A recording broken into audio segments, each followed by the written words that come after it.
was asked to talk about emerging markets, I guess, because I spent quite some, I'm Italian, but I live in Serbia for almost 15 years, and I ran a small boutique, sorry, not a small, a boutique consultancy called Life in Music, and we advise musicians and music companies on strategy, development, and deployment, the famous execution.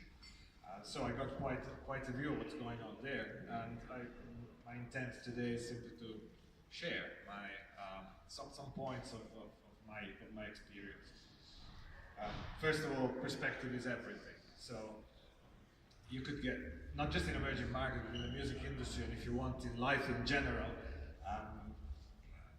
the music industry is expressed in similar contradiction and radically opposed perspectives. So there you will find indications that could get you very depressed or very excited.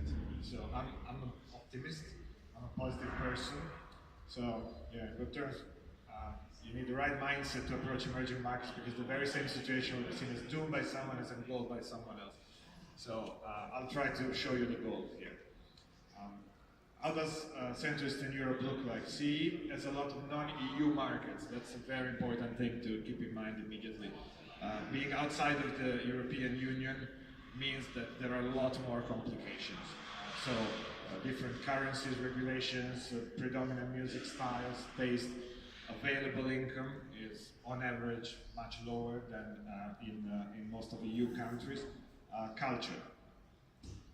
Physical sales are very, very tiny, and half of them, at least in Serbia, but I'm told also in neighboring countries, half of them are vinyl. So it means that, yeah, people are buying still physical, mostly it's collector's items. There are basically no downloads to talk about. And streaming sees almost no Spotify. Spotify is present in bigger markets. Serbia, where I live, is like 7 million people. And the available income, the average GDP per person is quite low. So Spotify cannot sell for 10 euros per month there, realistically. But we have Deezer. Deezer is in everybody's pocket. Deezer is sold with telco contracts, and people are using YouTube, so are using YouTube a lot. But streaming in Eastern Europe, at least in smaller countries, means Deezer. And by the way, I love it, so it works really great. The live scene is very lively. There are a lot of concerts going on, but the price tickets cannot reach the levels of Western Europe. And we'll talk about that a little bit more later. Something is going out the screen, Michael. Really, but it's fine. So, I don't know, it's fine. Right, don't worry. So, where is the potential for value creation in Central Eastern Europe? It's in what I call the intangibles. Stuff that is in the air and can be turned into a nice story and then monetized. Because fighting hardship makes people stronger, and that is something that you feel and perceive everywhere when you go in those countries. So you'll find incredible resourcefulness. You'll find creativity around every corner. In music, in business, you really perceive it and you feel it on your skin. There is energy, there is fun, there is enthusiasm. And there is a pure direct connection to the music, and they treasure their own musical heritage. I mean, music is really an important part of life, I would say everywhere, but there you feel that it's really like you can't go to the restaurant without a band playing some traditional or modern music, it doesn't matter. It's part of being together. There is no being together without music, so that's something to build on. And there are very talented and determined women driving progress in music and everywhere else. So the amount of women engaged in society, in business, and in music is really high, and it's really encouraging, and it helps a lot on the creative solution, let's say, of any kind of problems. Is that a potential target for foreign artists? The answer is yes and no, and I'll try to explain what I mean. Yes, for indie artists trying to expand their fan base, because foreign acts still have a special aura.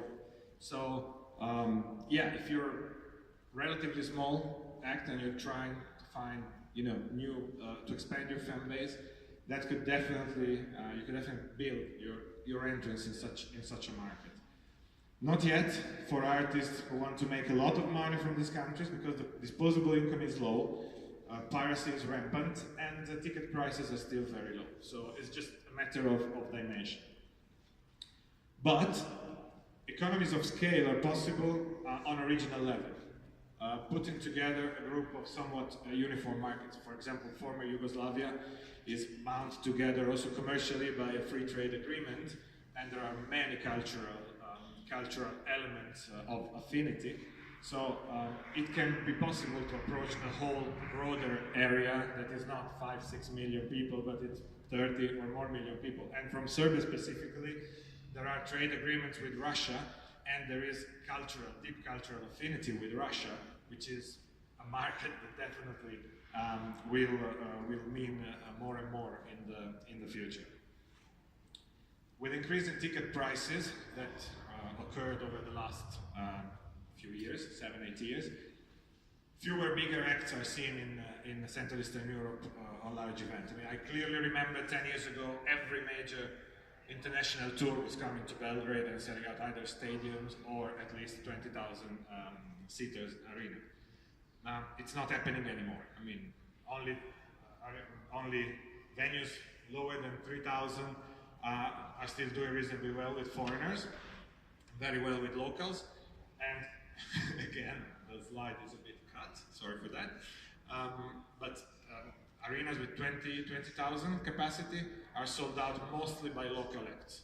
There are a few local, very strong acts that can sell out 20,000, but international, the prices are too low. What are the possibilities?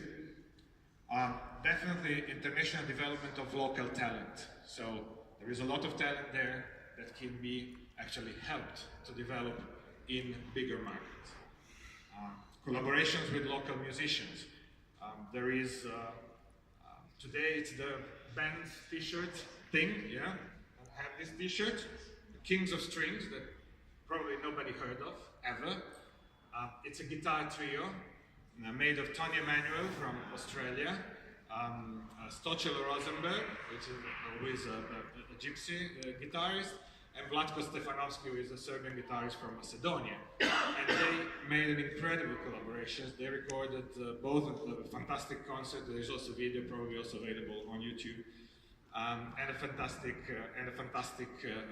CD in Belgrade by getting together and mixing very different musical influences. So definitely big opportunity.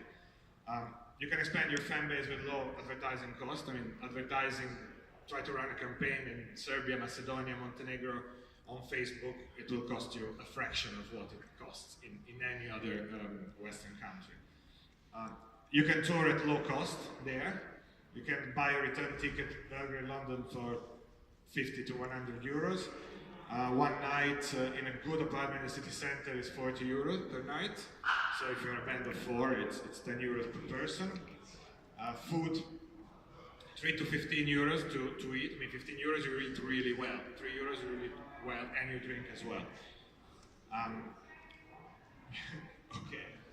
The other point is that you can produce actually music and video in Serbia at competitive rates and top international quality. So sourcing this kind of resources and services in Serbia and in Eastern Europe could be a way to. Since we're and the approach, when we started talking about the mindset, I'd like to share some very personal notes on how to approach something new and something where maybe you don't see the potential immediately. So the key is to be curious about places and people you don't know. The key is to travel, to make friends in new places and share stories with them. Where conditions are tough, people get smart and super creative. Music is truly a strong cultural cornerstone in Europe. And then we all need time to reflect, connect the dots in order to see the possibilities and to take chances and try new things. The other thing is very important, is play by your strengths. I mean, don't never think of what is missing, but think of what is there to be leveraged on. And encourage others to play by their strengths too. Last 2 minutes maybe? Do we have it? Yeah, 2 minutes, perfect. I wanted to share just 3 success stories from Serbia. Goran Bregovic, anybody knows Goran? Goran Bregovic? Okay, basically he was the guitarist of one of the most famous Yugoslav bands in the 70s and 80s, and then he started making music for films of Emil Kusturica, became very famous with that, and then started his own music travel by tapping into the Serbian cultural musical tradition with gypsy music, and he plays fantastic shows. They're a lot of fun. There is a super record that he made in the 90s called Songs for Weddings and Funerals, which I warmly suggested to check out. And he's really big international act. He's touring internationally every year. Exit Festival. Somebody knows about Exit Festival? Yeah. So it's a huge festival. 15 years. Big brand. It's in Novi Sad, in a middle-aged fortress. Fantastic location. Incredible vibe. Again, they played by their strengths. They put together local musicians at the beginning, then invited international ones, and made an event that every year brings 200,000 people to Novi Sad.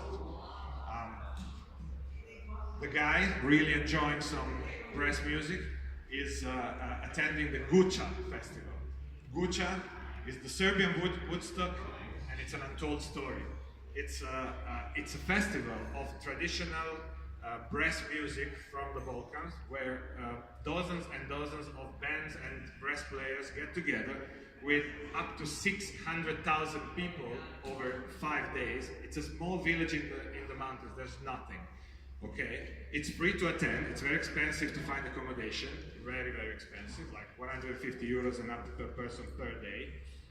And it's an incredible experience for people that go there. Again, they found a way to play by their strengths. This is, if you want to check it out, their website, like guca.rs, Madness Made in Serbia. Okay? And let me finish with some inspiring words from a Buddhist master, Isaac Likeda. Music speaks directly to the heart. This response, this echo within the heart, is proof that human hearts can transcend the barriers of time and space and nationality. Exchanges in the field of culture can play an important role in enabling people to overcome mistrust and prejudice and build peace. I think we need that. Thank you very much.